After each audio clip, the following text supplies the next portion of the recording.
بسم الله الرحمن الرحيم. الرحمن علم القرآن.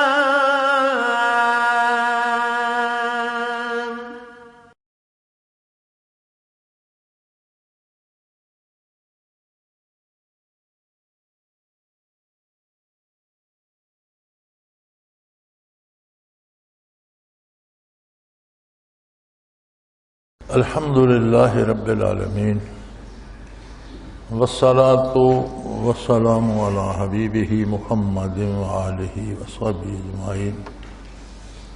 اعوذ باللہ من الشیطان الرجیم. بسم اللہ الرحمن الرحیم. والذین کذبوا بآیاتنا ولقاء الآخرۃ حبطت اعمالهم هل یجزون الا ما كانوا يعملون. واتخذ قوم موسى من بعده من حليهم عجلا جسدا له خوار ألم يروا أنه لا يكلمهم ولا يهديهم سبيلا اتخذه وكانوا ظالمين. ولما سقط في أيديهم ورأوا أنهم قد ضلوا قالوا لئن لم يرحمنا ربنا ويغفر لنا لنكونن من الخاسرين. اللهم سبحانك لا علم لنا إلا ما علمتنا إنك أنت العليم الحكيم.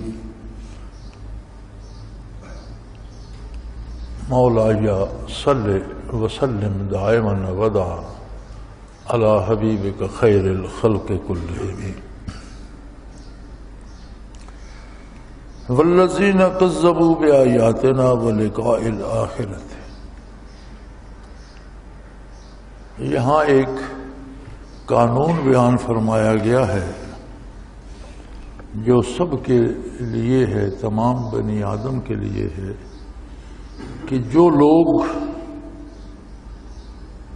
ہماری آیات کا، ہمارے احکام کا، ہماری کتاب کا انکار کرتے ہیں اور آخرت کی ملاقات کا انکار کرتے ہیں،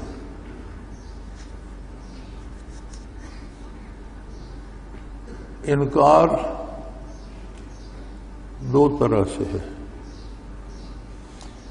ایک مخلوق وہ ہے جنہوں نے سرے سے حضور اکرم صلی اللہ علیہ وسلم کی نبوت ہی کا انکار کر دیا. وہ کتاب کو کیا مانیں گے اور دوسری بات کو کیا مانیں گے.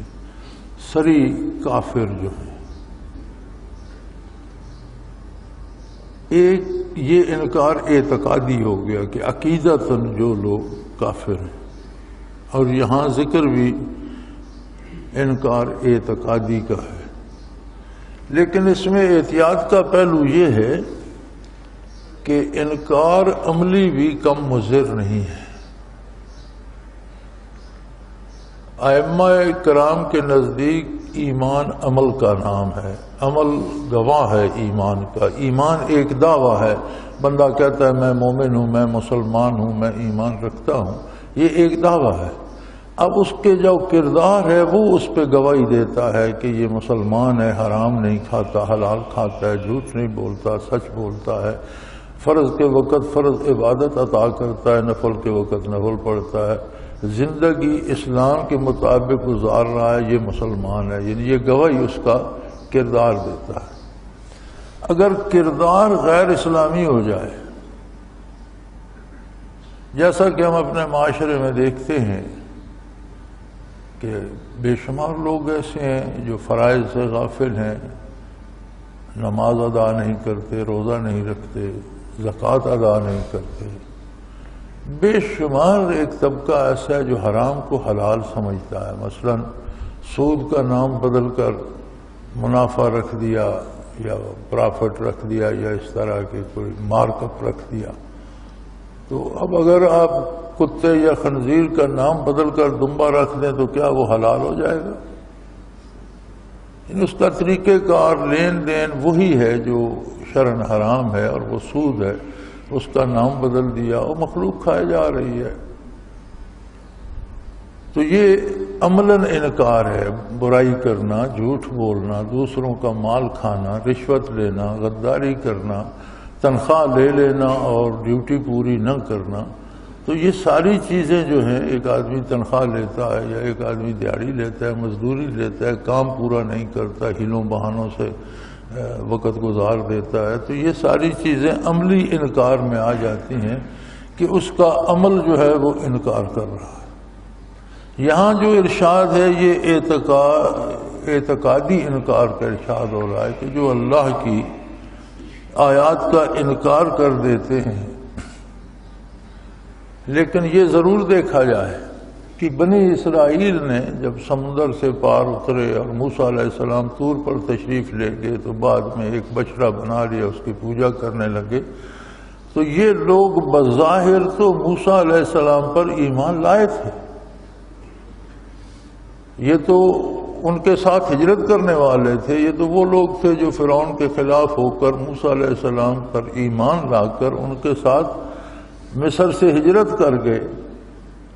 تو ان کا جو انکار تھا وہ پھر اعتقادی بھی ان سے ہوا، کچھ لوگ اعتقاداً بھی بدل گئے، لیکن بیشتر عملی تھا. اور بڑی عجیب بات ہے، کہتے یہ تھے کہ موسیٰ بھول گئے، خدا تو ہمارے پاس، اللہ الہ تو معبود تو ہمارے پاس آ گیا، موسیٰ پتہ نہیں کہاں پہاڑوں میں چلے گئے.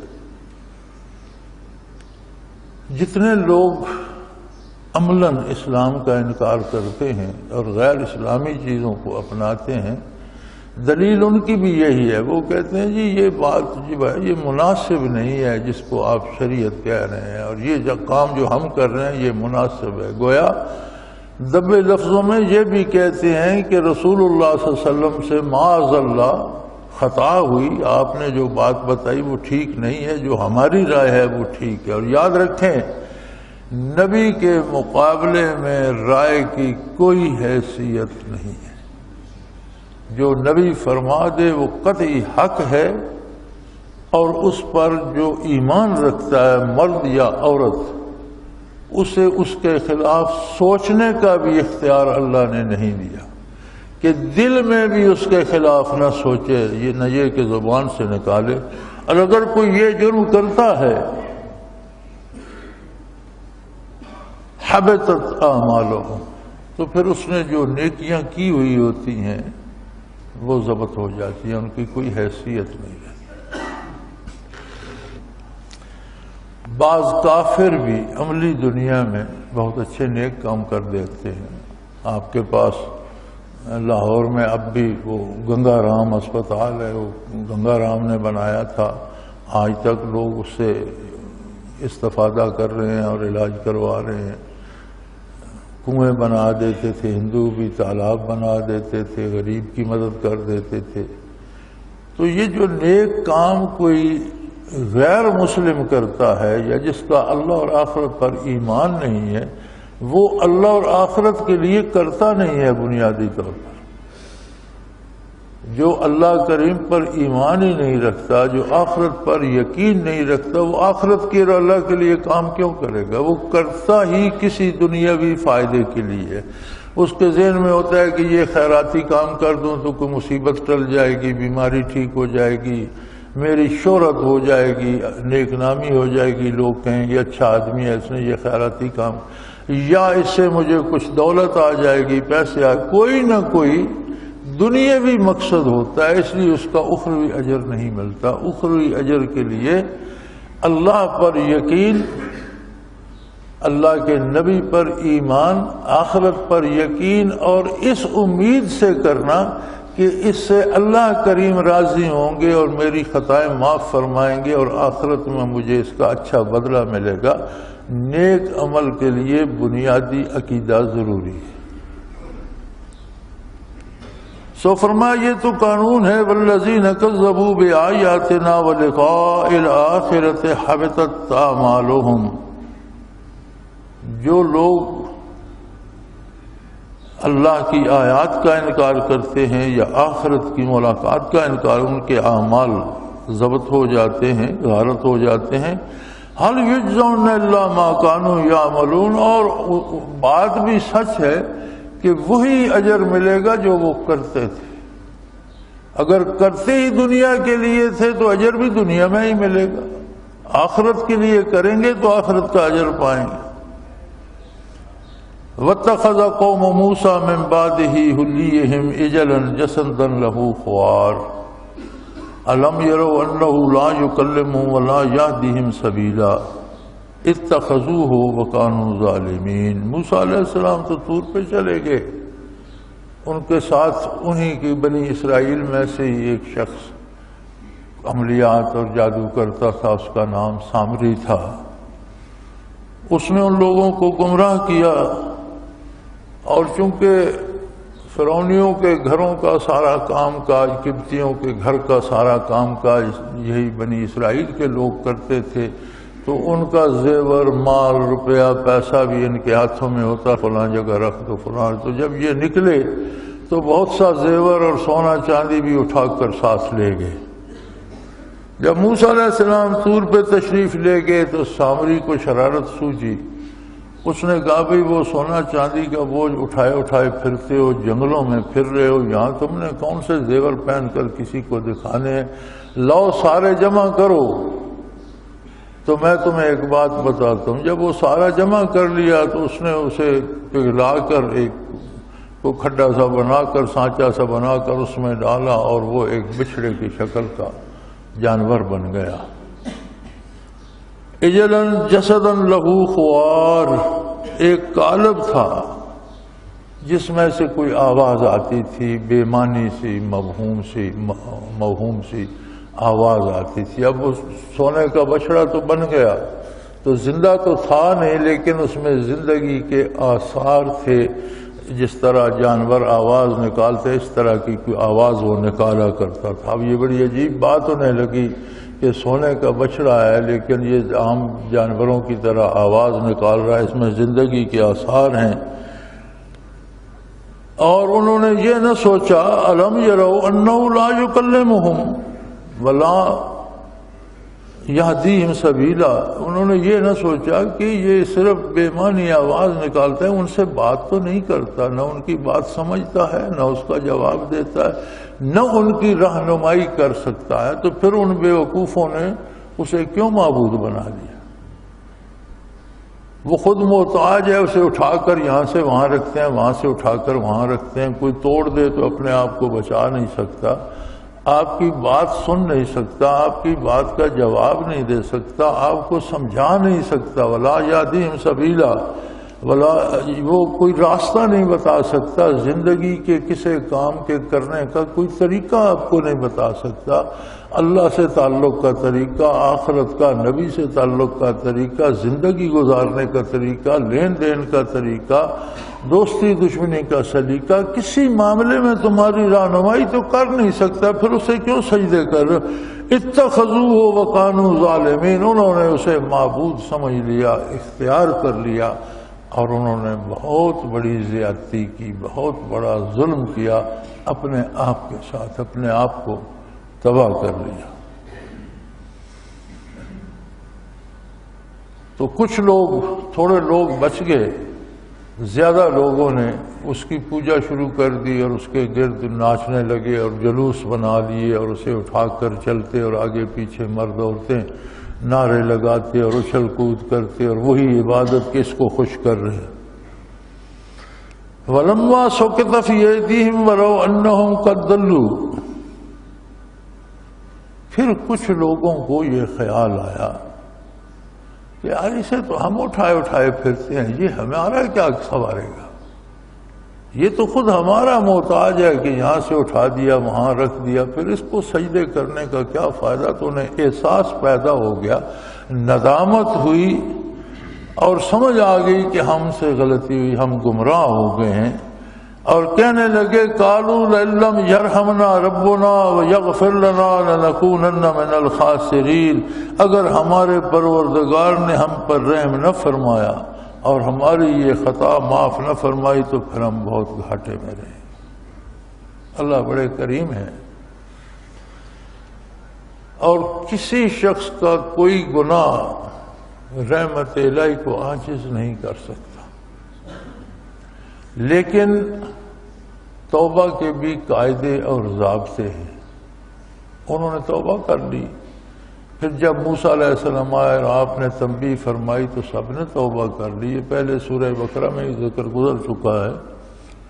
لیکن ان کی توبہ پر اللہ کریم نے شرط لگا دی، فَاقْتُلُوا أَنفُسَكُمْ، اگر تم توبہ کرتے ہو تو جس نے بچڑے کو سجدہ کیا وہ گردن جھکا دے، اور جس نے سجدہ نہیں کیا وہ اس کی گردن مار دے. خواہ باپ کو بیٹے کی مارنی پڑے یا بیٹے کو باپ کی، بھائی کو بھائی کی گردن مارنی پڑے. جتنوں نے سجدہ کیا ہے بچڑے کو وہ سر جھکائیں، اور جس نے سجدہ نہیں کیا وہ اس کی گردن مار دے. تمہاری توبہ قبول ہو جائے گی. اور بے شمار لوگ قتل ہوئے کیونکہ ان کی تعداد لاکھوں میں تھی. تو موسیٰ علیہ السلام نے سیری کو اٹھے تو آپ کا پاؤں مبارک کیچڑ میں دھس گیا جو خون سے کیچڑ بن رہا تھا. تو آپ نے پھر دعا کی، بار الہ انہوں نے زیادتی کی، یہ جاہل تھے، تو کریم ہے، اتنے لوگ قتل ہو چکے ہیں، باقی کیا بچے گا، آپ رحم فرمائیے. تو حکم ہوا کہ اب تک جو قتل ہو چکے ہیں ان کی توبہ بھی منظور کی جاتی ہے اور انہیں شہادت کا درجہ دیا جاتا ہے، اور جو بچ گئے ہیں ان کو میں معاف فرماتا ہوں. تب جا کر ان کی جان چھوٹی. تو یہ توبہ کا طریق تھا. اور موسیٰ کلیم اللہ تھے. آقا نامدار صلی اللہ تعالی علیہ وآلہ وسلم کی بعثت کے بعد جس کسی نے بڑے سے بڑا جرم کیا ہے، اللہ کریم نے کوئی قتل ہونے کی شرط نہیں لگائی، کسی مشقت کی شرط نہیں لگائی، کوئی جرمانہ عائد نہیں فرمایا. فرمایا خلوص دل سے وہ غلط کام چھوڑ دے، دوبارہ نہ کرے. لم یسروا ما فعلوا، جو کر چکا ہے اس کام کو، اس برائی کو چھوڑ دے اور خلوص دل سے دعا کرے، اللہ میں توبہ کرتا ہوں، میں اسے بخش دوں. یعنی آپ دیکھ لیجئے وہ بھی اولی العزم رسول تھے، اللہ کے بڑے پیارے تھے، اللہ نے انہیں شرف ہم کلامی سے نوازا تھا. ان کی قوم سے خطا ہوئی، توبہ کی انہوں نے. موسیٰ علیہ السلام بھی سفارشی ہوئے، لیکن حکم دیا گیا فَاقْتُلُوا أَنفُسَكُمْ، قتل کرو ایک دوسرے کو، پھر توبہ قبول ہوگی. اور یہاں یہ عالم ہے کہ کتنے گناہ کر چکے ہو، کہہ دو یا اللہ میں نے جو کیا غلط ہی کیا، آئندہ نہیں کروں گا، اور خلوص دل سے کہہ دو میں تیرے نبی کا دامن تھامتا ہوں، فرماتا ہے سارے گناہ معاف کر. التائب من الذنب کمن لا ذنب له، او کما قال رسول اللہ صلی اللہ علیہ وسلم. فرمایا گناہ سے توبہ کرنے والا ایسا پاک ہو جاتا ہے جیسا اس نے کوئی گناہ کیا ہی نہیں تھا.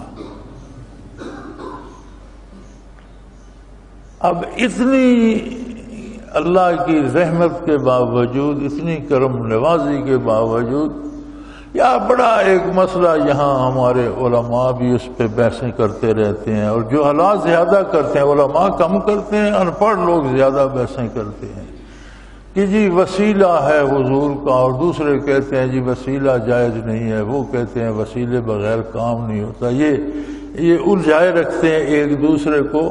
اور صاحب علم جو لوگ ہیں وہ اگر بحث کریں بھی تو علمی انداز میں اور ادب و احترام اور مقام و مرتبے کو مد نظر رکھ کر کرتے ہیں، چونکہ اہل علم ہوتے ہیں. اور جو میری طرح کے لوگ ہیں انہیں نہ آداب کا پتہ ہوتا ہے، نہ ان کے پاس وسیع مطالعہ ہوتا ہے، نہ انہوں نے کہیں سے تحصیل علم کیا ہوتا ہے، تو ان کی بحث جاہلانہ ہوتی ہے، گستاخی کی حد تک چلی جاتی ہے.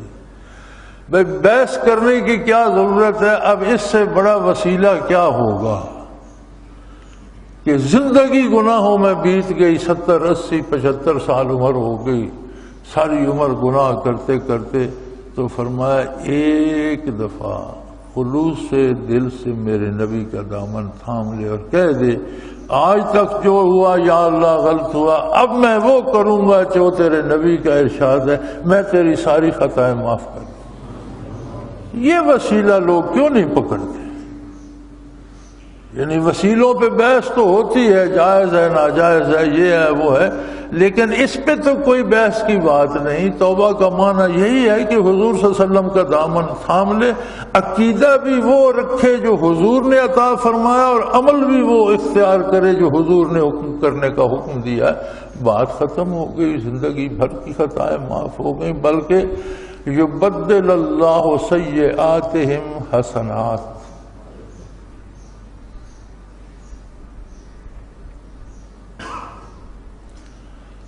اس کا کرم، پھر اس کا کرم ہے، اس کے کرم کی بات نہ پوچھ۔ اس نے فرمایا کہ میں اس امت پر اتنا کرم کروں گا کہ صرف گناہ معاف نہیں کروں گا، جتنے اس نے گناہ کیے ہیں اتنا اس کو نیکیوں کا ثواب دے دوں گا۔ یعنی گناہ معاف کرنا تو ایک بات تھی، لیکن اس کا کرم، پھر اس کا کرم ہے، اس کے کرم کی بات نہ پوچھ۔ یبدل اللہ سیئاتہم حسنات، اللہ ان کے گناہوں کو نیکیوں میں بدل دیں گے، وہ برائی کرتے رہے وہ ان کو انعام عطا فرمائیں گے۔ تو پھر یہ کوئی چھوڑ دینے والی بات ہے؟ پھر تو دامان رسالت کو فوراً پکڑنا چاہیے، ایسا نہ ہو کہ اگلے لمحے موت آ جائے اور ہمارا ہاتھ خالی ہو۔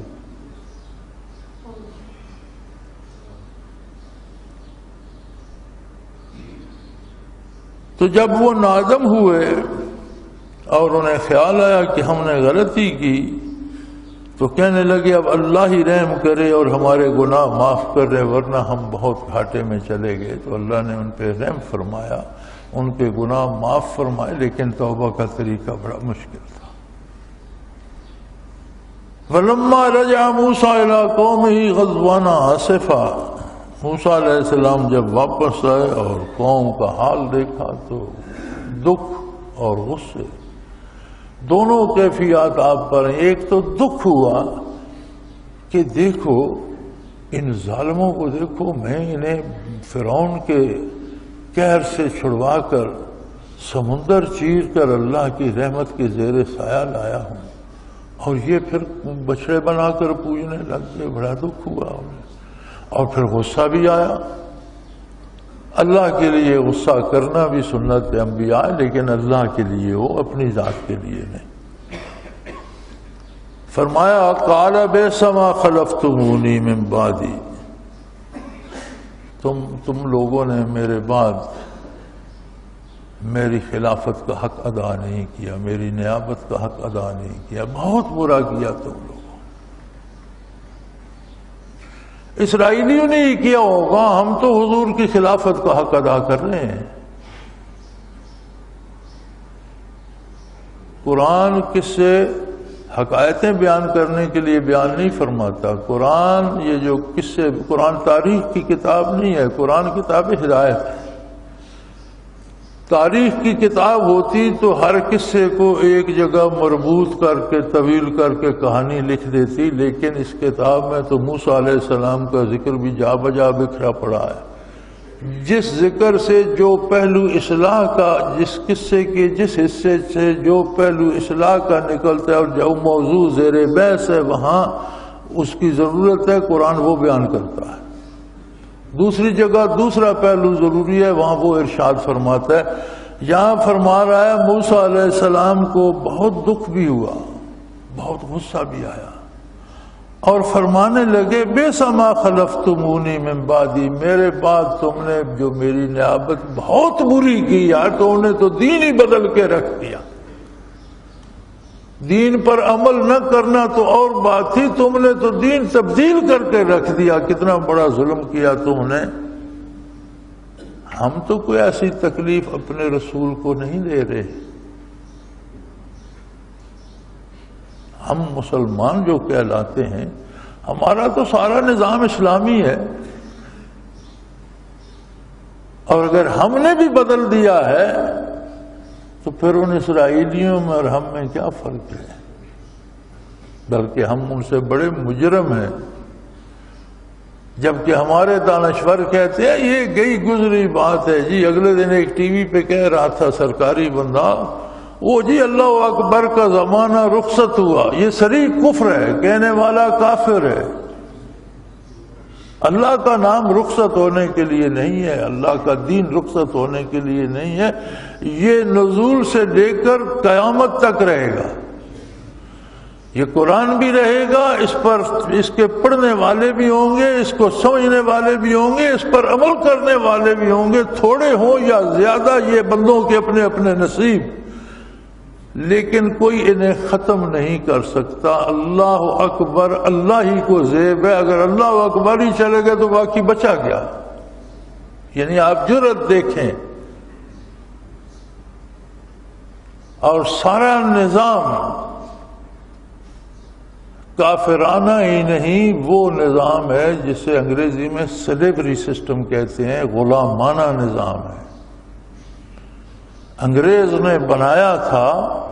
اور مزے کی بات یہ ہے کہ انگریز سے کوئی جرم سرزد ہو جاتا تو اس کے خلاف ہندوستان میں مقدمہ نہیں چلتا تھا، متحدہ ہندوستان تھا اس وقت، تو انگریز کوئی جرم کرتا تو اس کے خلاف مقدمہ برطانیہ میں چلاتے تھے۔ کیوں؟ وہ کہتے آزاد قوم کا فرد ہے، وہاں آزاد قوم کا دستور ہے، وہاں مقدمہ چاہیے۔ دستور تو غلاموں کے لیے، آزاد قوم کے بندے کا مقدمہ یہاں غلاموں کے ساتھ نہیں چل سکتا۔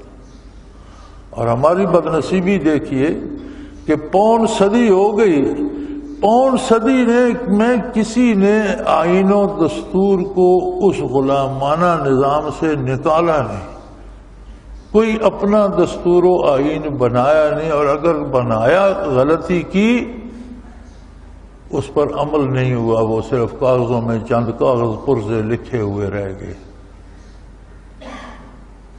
اور اب جو ہمارا موجودہ آئین و دستور ہے اس میں بڑے واضح شکل لکھی ہوئی ہے کہ جتنے قانون اسلام اور اسلامی تعلیمات کے خلاف ہیں وہ تبدیل کر کے انہیں اسلام کے مطابق کیا جائے گا، اور آئندہ کوئی نیا قانون شریعت کے خلاف نہیں بنایا جائے گا۔ جو ہمارا 73 کا آئین و دستور ہے جسے ہم بڑا مقدس سمجھتے ہیں، جو قانون اللہ نے دیا، جو قانون رسول اللہ صلی اللہ علیہ وسلم نے دیا، اس کی تقدیس کی پرواہ نہیں ہے۔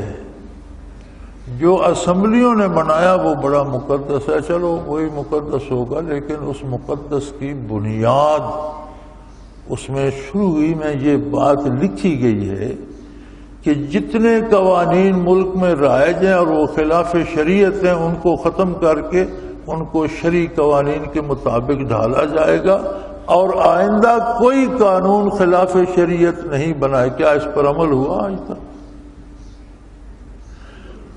قانون کی کسی بھی شک پہ عمل نہیں ہوتا یار۔ غریب جاتا ہے بے گناہ بھی ہو تو پھانسی لگ جاتا ہے، عمر قید ہو جاتا ہے، تکڑا بندہ جاتا ہے تو اسے پوچھتے ہی کوئی نہیں رہا، دوسرے دن ضمانت ہو جاتی ہے، چوتھے دن بری ہو جاتا ہے۔ ہر چیز کوڑیوں کے بھاؤ بک رہی ہے، انصاف بھی بک رہا ہے، عدل بھی بک رہا ہے، عہدے بھی بک رہے ہیں، ملازمتیں بھی بک رہی ہیں، ہر چیز لگی ہوئی ہے داؤ پر اور پیسہ جمع کیا جا رہا ہے۔ تو باقی تو چلو جو ہو رہا ہے، غریبوں کے ساتھ جو ظلم ہو رہا ہے، ہمارے ساتھ جو کچھ ہو رہا ہے، ہم شکوہ کریں گے، بد دعا دے دیں گے، لیکن کیا ہر کلمہ گو کی یہ ذمہ داری نہیں کہ ان فرامین کا پورے دل سے اتباع کرے جو محمد الرسول اللہ صلی اللہ علیہ وسلم نے تعلیم فرمائے؟ کیا آپ صلی اللہ علیہ وسلم کے دنیا سے پردہ فرمانے کے بعد ہم یہ حق ادا کر رہے ہیں؟ پھر ہمارے پاس ایک اور بہانہ ہوتا ہے، ہم کہتے ہیں وہ بھی کر رہا ہے، وہ بھی کر رہا ہے، حکومت بھی کر رہی ہے۔ میرے بھائی، وہ کر رہا ہے تو وہ غلط کر رہا ہے، اور ایک آدمی کی غلطی دوسرے کے لیے غلطی کا جواز نہیں بن جاتی۔ غلط کام غلط ہے، میں کر رہا ہوں، مولوی صاحب کر رہے ہیں، پیر صاحب کر رہے ہیں، وزیر صاحب کر رہے ہیں، صدر صاحب کر رہے ہیں، جو بھی غلط کرتا ہے وہ غلط ہے۔ ہمیں غلطی والے کا اتباع نہیں کرنا، ہمیں اللہ و اللہ کے رسول کا اتباع کرنا۔ پھر کہتے ہیں جی مجھے ایک سے کیا ہوگا، میں کوئی ملک کو بدل بھئی آپ ملک کو تو نہیں بدل سکتے، لیکن آپ کے پاس 4.5 ہاتھ کا یہ ملک ہے، ہر بندے کا قد اس کے اپنے ہاتھ سے 4.5 ہاتھ ہوتا ہے، چھوٹا ہو یا بڑا ہو۔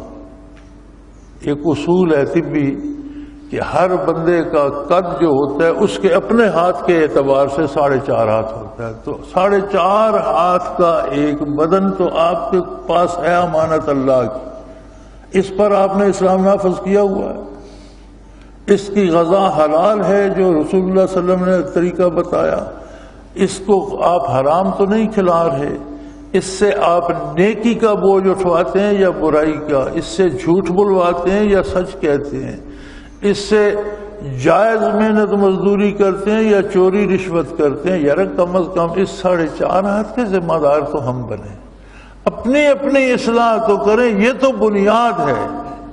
پھر ہمارے بچے ہمارے کنٹرول میں ہیں، ہمارا خاندان ہمارے کنٹرول میں، جہاں تک بات چلتی ہے وہاں تک تو کریں۔ موسیٰ علیہ السلام نے تو انہیں فرمایا تھا بئس ما خلفتمونی من بعدی، جب ہم پیش ہوں گے تو حضور کیا فرمائیں گے؟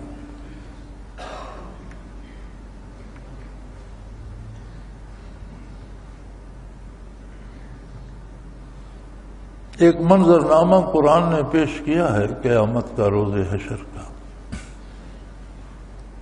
لوگ اٹھیں گے، دوسری دفعہ سور پھونکا جائے گا تو اٹھ جائیں گے، جس طرح مقناطیس لوہے کو کھینچتا ہے، سب میدان حشر کی طرف بھاگ رہے ہوں گے، ایک ہی طرف جا رہے ہوں گے۔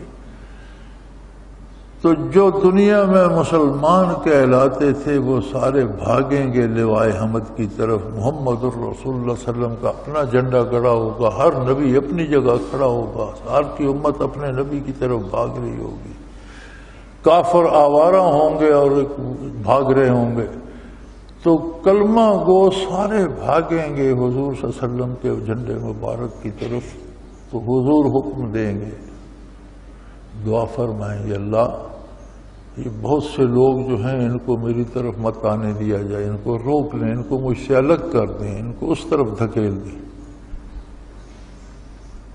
آپ سبب بیان فرمائیں گے، آپ تو رحمت للعالمین ہیں، آج تو ضرورت ہے آپ کی رحمت للعالمین کی، اور آپ جواب دے رہے ہیں۔ حضور فرمائیں گے انا قوم اتخذوا ھذا القرآن مہجورا، یہ جو انبو ہے یہ وہ لوگ ہیں جنہوں نے اپنی زندگی میں قرآن کو داخل نہیں ہونے دیا، ان کو میرے پاس مت آنے دیا جائے۔ میں نے زندگی بسر کی اللہ کے قرآن کی تنفیذ کے لیے، اور اللہ کا قرآن سنایا، میں نے دکھ اٹھائے، تکلیفیں اٹھائیں، زخم کھائے، ساتھی شہید کروائے، اولادیں شہید کروائیں، قربانیاں دیں قرآن کے نفاذ کے لیے، اور یہ تو وہ لوگ ہیں اتخذوا ھذا القرآن مہجورا، یہ وہ لوگ ہیں جنہوں نے قرآن کو تو نکال کر زندگی سے باہر پھینک دیا تھا، ان کی زندگی میں تو قرآن کہیں نہ، انہوں نے اپنے قریب تو قرآن کو آنے نہیں دیا، آج یہ میرے قریب کس خوشی میں آ رہے ہیں۔ تو کبھی غور کیجئے گا، سوچئے گا، تنہائی میں بیٹھ کر، اکیلے میں بیٹھ کر، کہ کہیں ہم قرآن سے باہر تو زندگی نہیں گزار رہے۔ اگر قرآن ہماری زندگیوں میں نہیں ہے تو خطرہ یہ ہے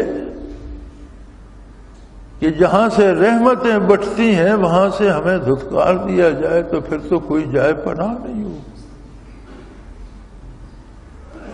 تو قرآن کے واقعات کو صرف قصے کہانیاں سمجھ کر نہیں سننا چاہیے، بلکہ ان حالات کو اپنے حالات پر منطبق کر کے دیکھنا چاہیے۔ قرآن آئینہ دکھاتا ہے کہ اس میں خود کو تلاش کرو، تم کہاں کھڑے ہو۔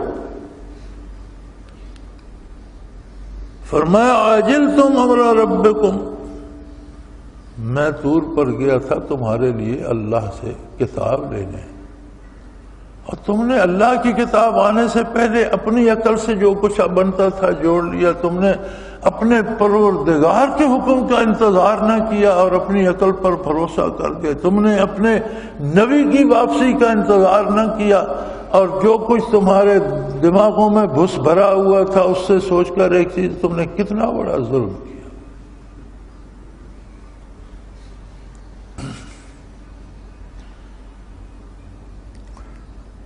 القل الواح، آپ کو اتنا غصہ آیا کہ آپ کو جو تورات لکھی لکھائی تختیاں مل گئی تھیں آپ نے پھینک دیں. وَأَخَذَ بِرَأْسِ أَخِيهِ يَجُرُّهُ إِلَيْهِ، اور اپنے بھائی کو سر کے بالوں سے پکڑ کر جھٹکے دیا. ہارون علیہ السلام بھی نبی تھے. موسیٰ علیہ السلام کو اتنا دکھ ہوا اللہ کی نافرمانی کا، کتاب الہی کے انتظار نہ کرنے کا، اور اتنا غصہ آیا کہ انہوں نے ہارون علیہ السلام کے بال مبارک بھی پکڑ لیے اور انہیں جھٹکے دیے. یجرہ الیہ، انہیں پکڑ کر بالوں سے جھٹکے دیے. قال ابن ام ان القوم استضعفوني وكادوا يقتلونني ولا تشمت بي الاعداء ولا تجعلني مع القوم الظالمين. انہوں نے عرض کی کہ اے میرے بھائی، اکثریت لوگوں کی اس طرف ہو گئی تھی اور لوگ میرے ساتھ بہت تھوڑے رہ گئے تھے. انہوں نے مجھے بہت کمزور پایا. میرے ساتھ بندے تھوڑے رہ گئے تھے جنہوں نے گوسالے کو سجدہ نہیں کیا، اور اکثر جو تھے وہ بچڑے کی پوجا میں لگ گئے، اور وہ تو اس حد تک تھے کہ مجھے قتل کرنا چاہتے تھے.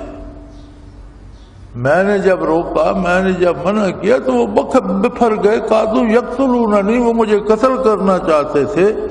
اور دوسری جگہ ملتا ہے کہ مجھے قتل ہونے کا ڈر نہیں تھا، میں ڈر اس لیے گیا تھا کہ آپ فرمائیں گے تو آپ نے قوم میں تفریق ڈال دی، وہ مجھے قتل کرنے کو دوڑیں گے، کچھ مجھے بچانے کو دوڑیں گے، قوم میں لڑائی ہو جائے گی. تو میں اس بات سے ڈر گیا کہ جب آپ واپس آئیں گے تو مجھے فرمائیں گے کہ یار تم نے تو قوم میں دو قوم کو بانٹ دیا، ان کو آپس میں لڑا دیا.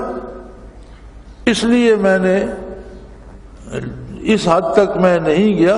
ولا تشمت بی الاعداء، آپ مجھ پہ ناراض ہو کر دشمنوں کو خوش ہونے کا موقع نہ دیں. ولا تجعلنی مع القوم الظالمین، اور مجھے ان ظالموں میں شمار نہ فرمائیں. ہم تو قوم کو نہیں لڑا رہے نا، اپنے اقتدار کی خاطر، اپنی حکومت کی خاطر، چند ووٹوں کی خاطر، اپنے مفادات کی خاطر. کیا آج ہم قوم کو تقسیم نہیں کر رہے؟ کیا ہم نے قوم کو ایک دوسرے کا قاتل نہیں بنا دیا؟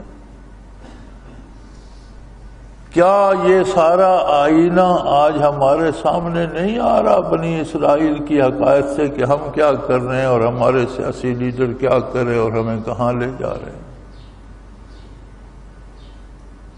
تو میرے بھائی، یہ ساری افراتفری میں وہ ہارون علیہ السلام والی بات اختیار کرنی چاہیے. خود کو اس سارے ظلم سے الگ رکھنا چاہیے، اس زیادتی سے الگ رکھنا چاہیے، اور اللہ سے بہتری کی امید رکھنی چاہیے. قال رب اغفر لی ولأخی وادخلنا فی رحمتک وانت ارحم الراحمین. موسیٰ علیہ السلام نے جب حالات کو سمجھا تو پھر بھائی کو سینے سے لگا لیا، پھر دعا کی، یا اللہ میں تو تیرا دین پوری محنت سے ان کو پہنچا رہا تھا، اور میرے بھائی نے بھی پورے خلوص سے اپنی پوری طاقت صرف کی. ہم پر رحم فرما، ہمیں معاف کر دے. انبیاء کا طریقہ کیا ہے؟ موسیٰ علیہ السلام چلہ فرما رہے تھے طور پر، شرف ہم کلامی سے مشرف ہوئے، کتاب عطا ہوئی. ہارون علیہ السلام شرک کرنے والوں کو شرک سے روک رہے تھے، منع فرما رہے تھے. بات یہاں تک پہنچی کہ آگے بات چلاتے تو عنقریب تھا کہ قوم دو حصوں میں بٹ جاتی اور انہیں شہید کر دیتے، قتل کر دیتے. یعنی دونوں نبی بھی تھے اللہ کے، اور دونوں نیکی پہ قائم تھے، اور نیکی کر کے دعا کیا مانگ رہے ہیں؟ اللہ ہمیں معاف فرما رہے ہیں. گناہ پہ دلیر ہونا تو بڑی جرت کی بات ہے. نیکی کر کے بھی اس کی بخشش طلب کرنی چاہیے. نیکی تب نیکی ہے جب اس کی بارگاہ میں قبول ہو جائے. اور ہماری نیکیاں کیا ہیں؟ ہماری نمازیں، ہمارے روزے، ہماری عبادتیں کیا ہیں؟ اور اس کی بارگاہ کتنی پرعظمت ہے. جہاں انبیاء کے سجدے موجود ہیں، جہاں فرشتے سجدے کرتے ہیں، جہاں ساری کائنات سجدے کرتی ہے، وہاں میرے اور آپ کے سجدے کی حیثیت کیا ہے کہ ہم سجدے کی حالت میں بھی ہمارا وجود سجدے میں ہوتا ہے، دل جانے کہاں پھر رہا ہوتا ہے، دماغ جانے کیا سوچ رہا ہوتا ہے۔ تو اگر نیکی کی توفیق ملے تو اس پہ نازاں ہو کر خود بڑا نہیں بن جانا چاہیے کہ اب لوگ میرے ہاتھ چومیں اور میرے گھٹنے چومیں اور میرے پاؤں چھوئیں، میں بڑا مقدس ہو گیا ہوں۔ نیکی کر کے بخشش طلب کرنے کی ضرورت باقی رہ جاتی ہے، پھر معافی مانگنی چاہیے کہ میری نیکیاں بھی تیری بارگاہ کے سزاوار نہیں، اور جو میں کی ہے توفیق آپ نے عطا فرمائی ہے، مجھے بخش دے، میرے بھائی کو بخش دے، اور ہم دونوں کو اپنی رحمت خاصہ میں داخل فرما۔ اس میں سبق یہ ہے کہ نیکی کرو، بھلائی کرو، لیکن نیکی کا اجر اللہ سے چاہو، لوگوں پہ احسان نہ کرو، اپنے آپ کو بڑا نہ سمجھو، نیکی کر کے بخشش چاہو، مغفرت چاہو، اور اللہ سے اس کی رحمت طلب کرو۔ وَأَنْتَ أَرْحَمُ الرَّاحِمِينَ، اور تو ہی ایک ذات ہے جو سب سے بڑا رحم کرنے والا ہے، تیرے جیسا دوسرا کوئی نہیں۔ وآخر دعوانا ان الحمد للہ رب العالمین۔ اللہ اللہ اللہ اللہ اللہ اللہ اللہ اللہ۔ حضرت امیر محمد اکرم آوان مد ذلہ العالی دارالعرفان منارہ ضلع چکوال میں سالہ سال سے قرآن و حدیث کے اوپر خطابات کر رہے ہیں اور سلسلہ نقشبندیہ اویسیہ کے مطابق لوگوں کو ذکر الہی کی تربیت دے رہے ہیں۔ وہ قرآن پاک کی تفسیر ترتیب وار بیان کر رہے ہیں۔ تفسیر قرآن کو وہ موجودہ ملکی اور بین الاقوامی حالات کے مطابق بیان کرتے ہیں۔ موٹر وے سے کلر کہار کے انٹرچینج سے نکلتے ہوئے، کلر کہار کی جھیل سے ہوتے ہوئے میانی، بوچھال اور نور پور سے گزرتے ہوئے دارالعرفان منارہ پہنچ سکتے ہیں۔ حضرت امیر محمد اکرم آوان نے بچیوں اور بچوں کی دینی اور دنیاوی تعلیم کے لیے سقارہ اکیڈمی کے نام سے ایک درسگاہ بھی قائم کی ہے، جس کا افتتاح ملک پاکستان کے صدر جنرل محمد ضیاء الحق نے اپنے دست مبارک سے کیا تھا۔ وہ تمام احباب جو اسلام کی طلب رکھتے ہیں ان سے گزارش ہے کہ دارالعرفان منارہ ضلع چکوال میں امیر محمد اکرم آوان صاحب کے خطابات سے مستفید ہوں۔ وہ ہر جمعے کو نماز سے پہلے بیان فرماتے ہیں۔ ہر ماہ کی پہلی اتوار کو ماہانہ اجتماع ہوتا ہے جس میں آپ خصوصی خطاب فرماتے ہیں اور پاکستان کے چاروں صوبوں سے احباب اس اجتماع میں شرکت کرتے ہیں۔ اس کے علاوہ یہاں سال میں 2 مرکزی اجتماعات بھی ہوتے ہیں، ایک رمضان المبارک میں اعتکاف کا اجتماع اور دوسرا جولائی اور اگست میں 40 دن کا اجتماع ہوتا ہے جس میں روحانی تربیت کی جاتی ہے۔ اپنا خون سیماب دے کر اتنا ہم کر جائیں گے، نام آقا کا چمن میں پھر رقم کر جائیں گے۔